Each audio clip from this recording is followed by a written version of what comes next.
Okay, good morning and welcome to Daily Double. I forget, I give somebody share and I'm like, what am I doing now? I just gave the Daf Yomi share and Ian share on the Daf Yomi.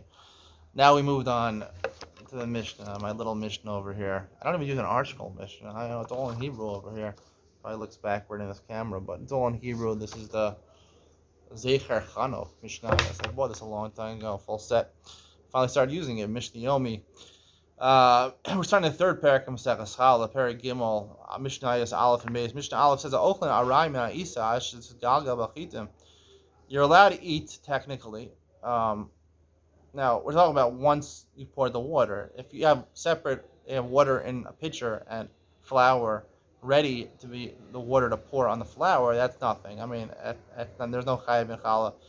You can eat keva. You can take the flour and you can use it to bread your chicken. I don't know, whatever you want, but you use the water to drink. There's no problem. However, once you put the water in, right, so you can eat from it, all right. You can still snack from it until it until it becomes dough. It's mixed well, the flour and water, it becomes a dough, right? Gemar lisha, I'll call it, the end of the kneading process. By chitim, it mixes well. If you try making barley bread, it sticks together not so strongly, but once it starts sticking together a little weakly, then it's already considered Gemar Lisha, the end of the Lisha, end of the kneading process, and it's Chayiv and Challah. Once it's finished, the kneading, so then you're Chayiv Misa, you're Chayiv, just like Truma, you're Chayiv Misa b'yei Shemayim b'yei Truma. Here also, you Challah, you're Chayiv Misa b'yei Shemayim. Now the problem is you haven't been mafresh the Challah yet, so normally Truma, you only Chayiv Misa when you're mafresh the challah. If you eat tevel before you're mafresh the truma, you eat a pile of grain before you're mafresh the truma, you're not chayav misa b'nei shemayim. That's machlokas actually. The Torah only says you're only over a lav. Kevan shehino senes zamayim. Mishnah continues magbas chalasa. If you want to answer that question, stay tuned for Yom Tzion. Kevan shehino senes zamayim magbas chalasa.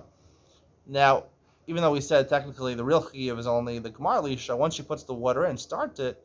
Technically, you can take off challah. Now, the Rav Adya Bartanur and the Rambam, all the Rishonim learn that they're abana and they're masak, and you're allowed to take off challah now. Even though the rice was to take off challah when it's already kneaded, the dough, you can take it off once you put the water in. You started the lisha.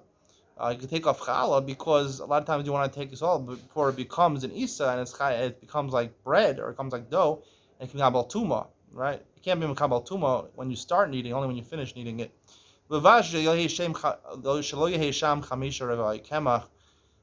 gersos. We'll explain the gersa that we have over here, based on Yerushalmi, the Rav Adya Bartanur and the Rambam explain, is that when you take off the challah, there shouldn't be left a shear of dough that's chayav in challah, because technically, this challah that you took off is not real challah. It doesn't pater the rest of it. So if after I took off whatever I took off for challah when I started kneading it, and now I finished kneading it, and there's 5/4, there's 43 and 1/5 eggs of dough over here, I have to take off challah again. It didn't pater. However, the Yerushalmi says that if you say when you take it off, Shem Amar Harei Challah al Sor al Isa al Kemach Hanishar Keshit is Gagal Isa. If you say a Tana, you make a contingency plan. You say, I'm taking off challah, that it should be chal. The challah should be chal. That's an interesting word. Chal. It should take status should occur of challah when the gemar lisha happens, when it's completely needed, it takes effect at the end, and therefore it would work technically to pater, even if you had left over 5/4 of a kav of dough. Beis nidma isasa ashlo gilgala. Let's say you had dough and some truma fell in it. Now less than 1 to 100, right? Truma was less than 1 to 100. It was 1 to 100. It's batal the truma. Less than 1 to 100. So now it's safek truma. Stura, it's pater. Shemaduma pater. Safek truma is pater mechala, like, because it might belong to Hashem. It's pater mechal. Chala is supposed to give to Hashem through the kohanim. It's truma now. It's safek truma. Or mishagilgala chayebes. However, if it fell into after you needed it, now it's chayiv in challah, and then the truma fell in and made a meduma, it's still chayiv in challah because it was at one point chayiv in challah. The fact that truma falls in can't remove the chiyuv to take off challah. Let's say you're not sure if you're matame the isa before it had the gemar lisha, before it was completely needed. Taseh betuma. So at that point, it's already considered safek tameh. So therefore, you can continue even bevadai being matame the isa because it really didn't become isa yet. It's not chayiv and chal yet until the Gemar Lisha.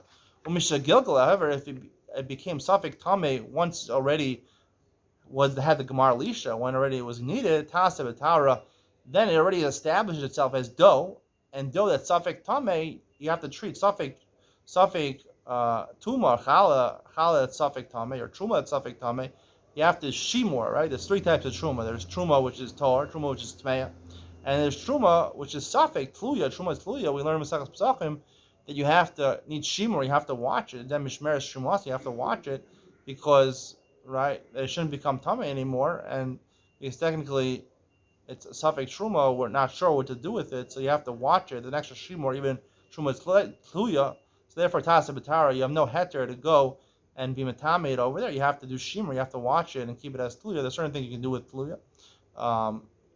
Whether you're allowed to burn it or not is a discussion of Masechus Pesachim. That's the conclusion of today's shir. Stay tuned for Ian Mitzion. We talk more about the exact nature of partially kneaded dough before it actually completely kneaded, before it sticks together. What is the status over here? And even after it's kneaded, it's chayiv and chayiv misa. How does you chayiv misa over here? You didn't be mafresh truma. Do you even have to mafresh truma to be chayiv misa the shamayim? We'll talk more about it in Ian Mitzion coming up next.